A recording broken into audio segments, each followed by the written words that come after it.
YouTuberii aceștia au fost prinși de poliție, iar noi avem norocul să vedem aceste faze pentru că au fost filmate. Ia uzi! Ia uite! Uite, bă! Da, după cum bine știți, astăzi o să reacționăm la YouTuberi care au avut probleme cu poliția. Mulțumim Dani pentru acest video, aveți link de la canalul lui și de la videoul lui în descriere. Înainte să înceapă videoclipul direct, like, subscribe și de ce nu și ScreamXL pe shop, așa că haideți să trecem direct la reacție. Bun, hai să-i dăm drumul. Toți YouTuberii care au avut probleme cu poliția. Imigen, bă! Auzi copii, ce să huide, zici că e la stadion. Dacă vă întrebați din intro de ce am asta pe deget, pentru că nu am plasture și mi-am cam dat cu cuțitașul în deget. Eu te, ce s-a enervat poliția pe să filmează. Dar nu mai știu de ce l-a luat pe Imogen aici. De ce l-a luat pe Imogen aici? Știe cineva să scrie în comentarii de ce l-a luat pe Imogen acum.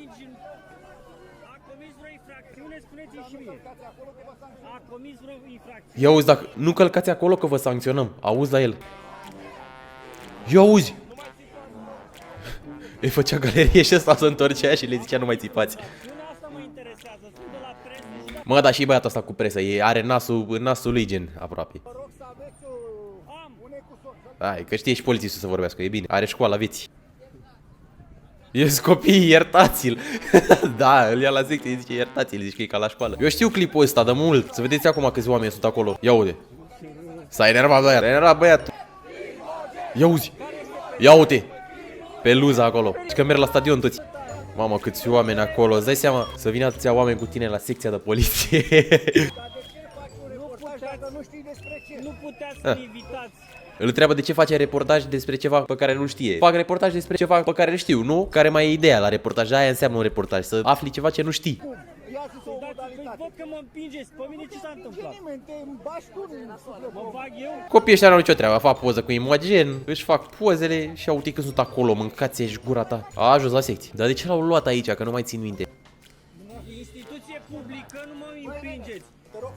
Eu uite ce uniforme au băieții. Deci au uniformele, n-au nimic pe dedesubt decât jacheta asta de polițist. Ei sunt ca pe plajă. Șeriful mare era asta. Dorian Popa, știm de ce, nu este nevoie să mai zicem. Toată lumea știe povestea. Dorian Popa n-are rost să mai punem faza asta toată, că să știe. Ia, I Show Speed. Mamă, ăsta e insane clipul ăsta. L-am văzut deja. A fost viral ăsta. Ia uitați băieți ce s-a întâmplat la I Show Speed pe live. A venit SWAT-ul.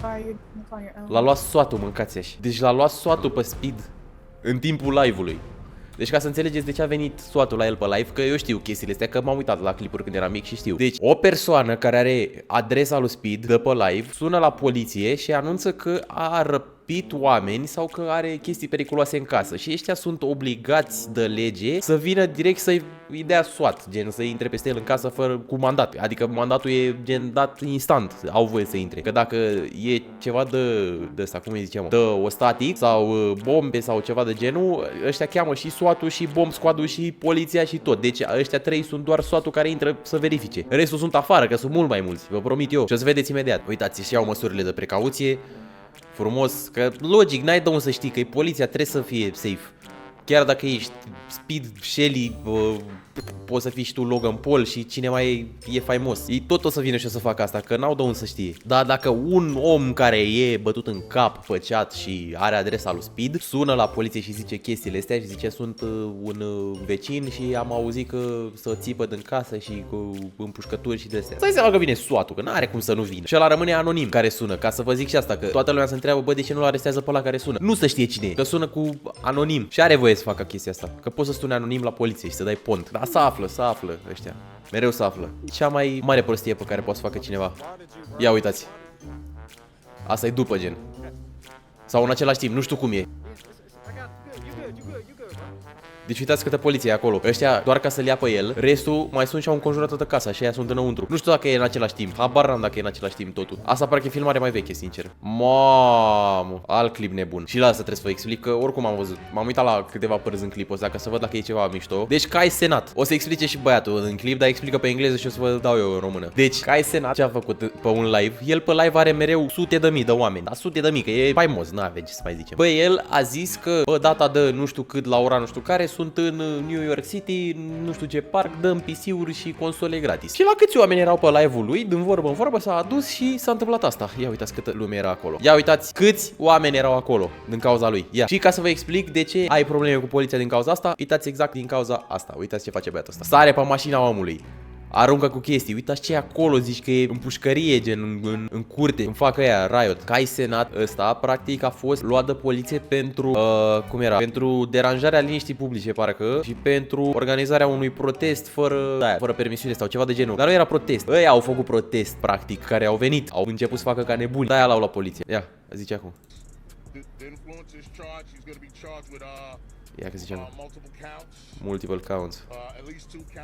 La mai mult, am simțit-o Ia, Shelly. super nervoasă. Lasă măi, trece. Nu-i trece. Mamă, radar, firar. Stai să vezi că mi-au ăștia permisul acum. Chiar m-au oprit, nu pot să cred.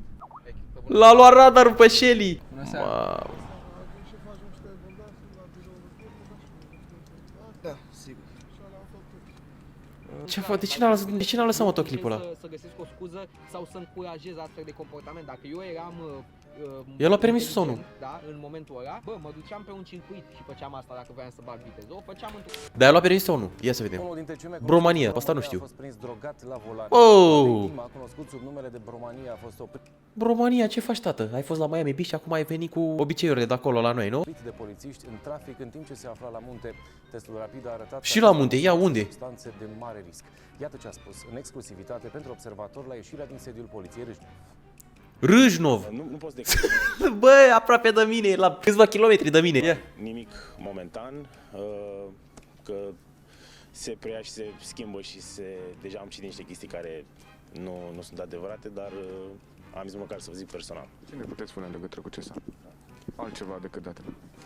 Nimic, conduceți în siguranță toți, nu știu, n-am nimic. Da, foarte bun patul tău când ești prins sub influență la volan. Nu știu acum ce s-a întâmplat cu adevărat, dar sper să fie fals și s-a auzit.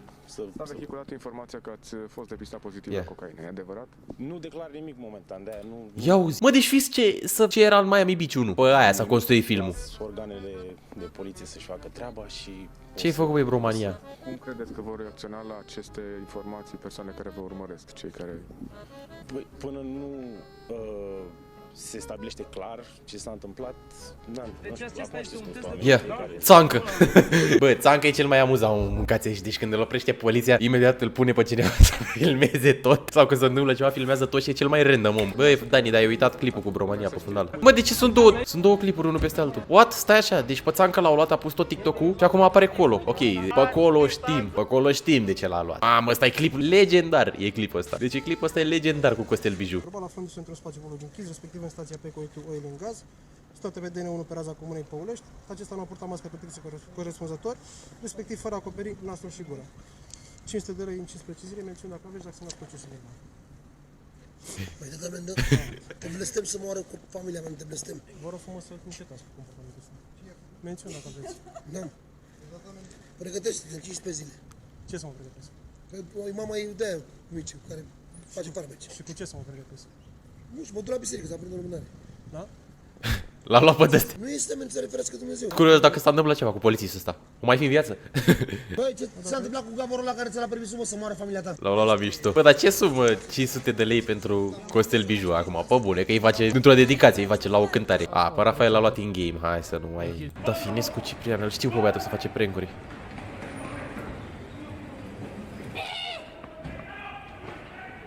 Dar nu știu ce... Uite, bă! Băi, ce l-a luat?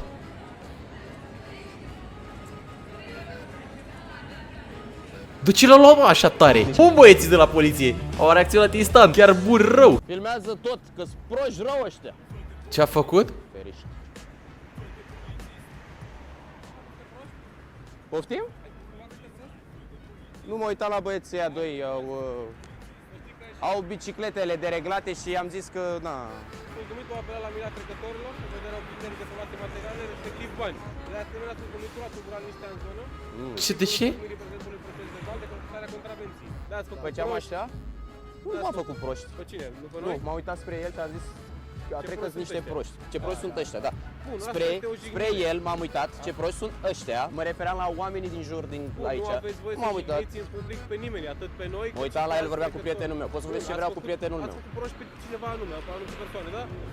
Tot o jignire este, nu? Doriți să semnați proces verbal? Nu, nu semnez, așa porcărie. E jalnic. Este jalnic? Este jalnic amenda aia scrisă de... A întors-o repede polițistul. Nu o să mai- Îmi place nu de am ei, mai dar nu știu ce l-au luat. Habar n-am.